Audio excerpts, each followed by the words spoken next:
A few years ago, I was giving a speech in India. And on the day that I was giving this speech in India, India were playing Pakistan at cricket. Now, if anyone knows anything about when India play Pakistan at cricket, the world stops turning.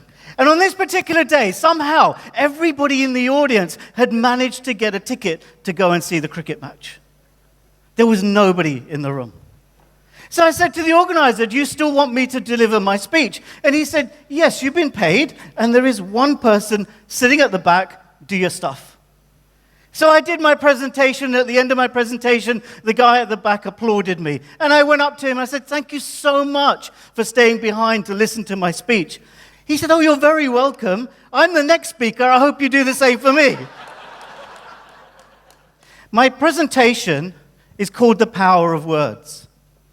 And the power of words, through the power of words, the unique words that we use, the creative language that we use, and the imaginative ways that we use them, we have the power, the ability to influence the reaction we get from our clients, to lead to the response we want from those clients, to deliver the result that we desire, just by using creative language and powerful words. This is going to be the basis of my presentation about how we change what we do to deliver the 3 R's. I want to talk about ideas. Now, the organizers of today told me one thing. They said, do you know that the people that are going to attend this MDRT day are the most handsome, the most beautiful, and the most intelligent financial advisors in the whole of Malaysia? I said, I didn't know that, but I believe them now.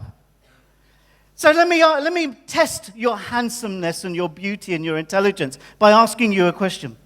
How many people here have been or are or will be an MDRT member? Please stand and be recognized.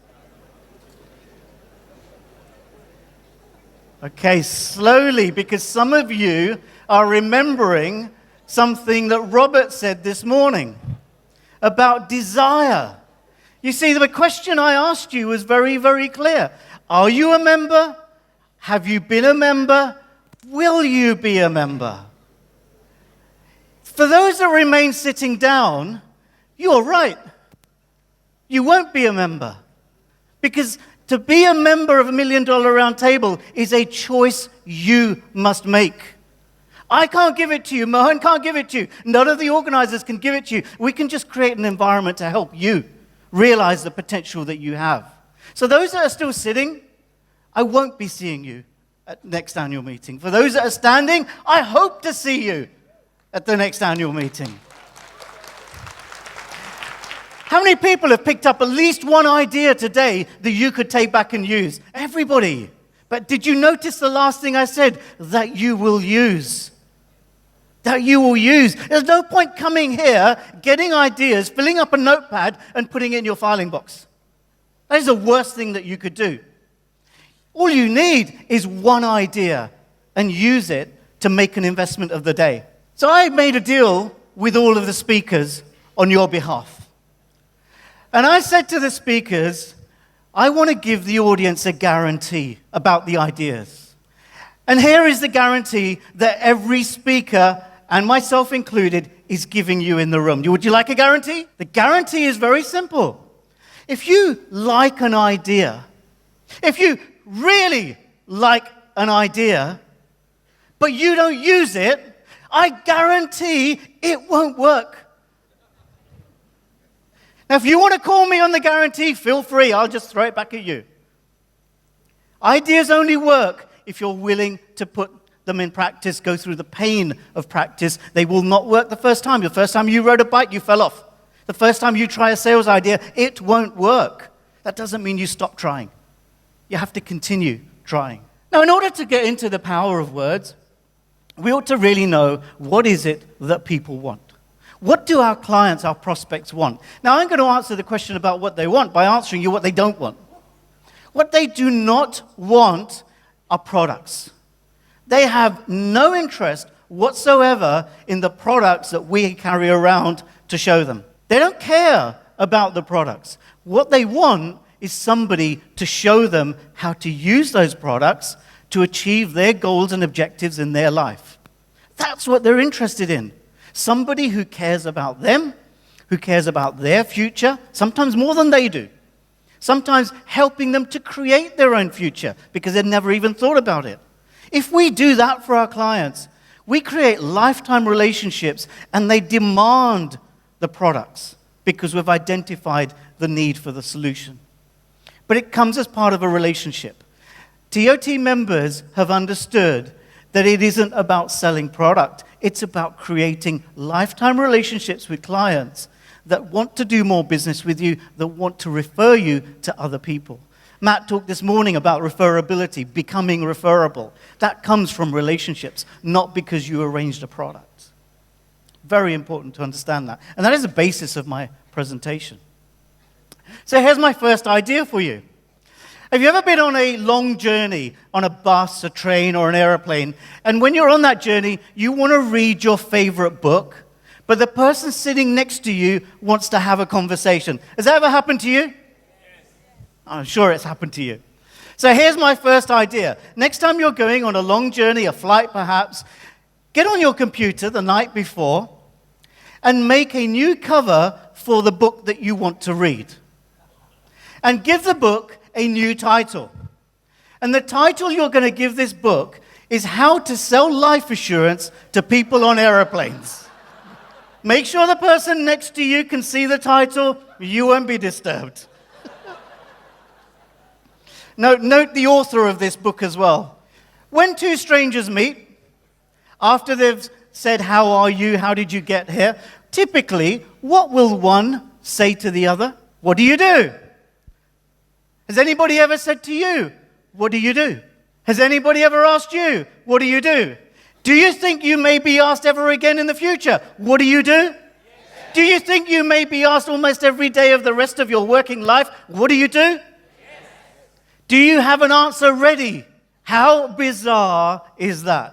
Here is a question that it doesn't matter what country you're from, what language you speak, what your cultural background is, that when two strangers meet, one will say to the other one, what do you do? And yet, we all search for an answer. We all make up a different answer every time we've asked it, thinking I'm going to find a good one. And we don't come across as confident. And to build relationships, we must carry a sense of confidence. That confidence comes from having powerful words, having a script, having an answer to the core question. Instead of saying, yeah, that's a good question. Give me a moment, I'll think of an answer. The power of words has the ability to influence the reaction, to influence the response, to deliver the result that we want. Let me share you an example with you. Let's say we met at a party and my occupation was one of a garbage collector. And you said to me, so what do you do? And I responded to you, well, I'm a garbage collector. You may say, oh, is that the time? Oh, I need to go to the restroom, sorry. It's a bit like saying, I sell life assurance. When people give you that response, they want to go and do something else. What about if you asked me, what do you do? And I said to you, well, I'm a facilitating executive in the waste management profession. You may then say to me, oh, that's interesting. Tell me more. So through the power of words, I've influenced the reaction, the response, which hopefully might lead to a different result.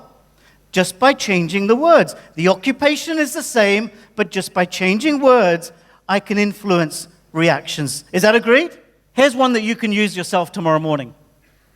How many people in the room, when you are having your first meeting, and if somebody says to you, what's the price or cost of that first meeting, will say that the first meeting is free? Yes, most people. Most people, I'm going to say nothing about the cost or value of the first meeting. How many people will say nothing about what a first meeting costs? Nothing, most people, okay? You're missing a trick.